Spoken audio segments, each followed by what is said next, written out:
आज भाजीला काही नव्हतं म्हणून आज म्हटलं चल आता शेवटी कैऱ्यांची भाजी करून घेतली. आंबट गोड तिखट अशी स्टीलच्या कढईमध्येच बनवते मी आंबट वस्तू, म्हणजे कढी झालं किंवा कैऱ्यांची भाजी वगैरे असं काही झालं तर कढई तापायला ठेवली. आणि स्टीलचे कढई राहते तर ती लवकर तापून जाते, बारीक तड असतं तिचं म्हणून. कैरी आम्ही 2-3 पाण्याने धुवून कापून घेतलेले आहे. त्याच्यात एक पिकलेली कैरी पण भेटली तर ती पण टाकून दिली, कारण असं आंबट मग पोरं खातात आणि खोकला येतो त्यांना, काळा नमक वगैरे असं लावून खातात. तर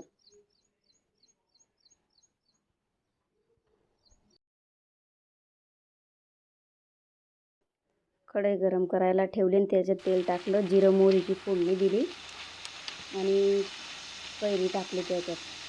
चांगली परतून घेते आता ती कैरी. याच्यानंतर काय कैऱ्यांची भाजी खायला भेटणार नाही, कारण पावसाळा लागला आता, काय लोणच्याचा बाजार.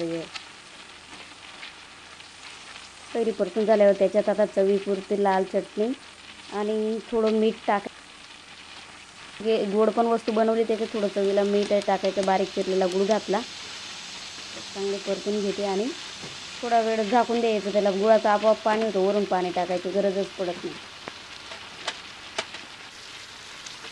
गॅस कमीच ठेवायचं. गॅस फास्ट केला तर मग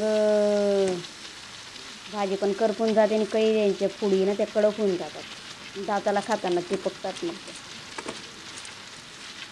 ते पांढरे फोडी दिसत आहे ते कच्ची कैरीच्या.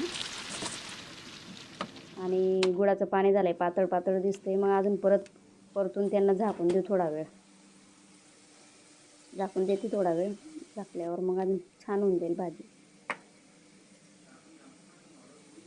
गुळाचं पाणी ते घट्ट होऊन जाईल, पातळ दिसणार नाही.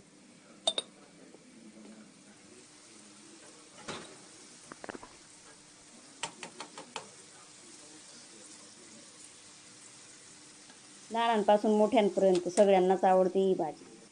आंबट पण, गोड पण, तिखट पण. झाकून देते आता त्याच्यावर थोडं. पोरांना तर असं होऊन जातं कधी होईल भाजीनी कधी नाही.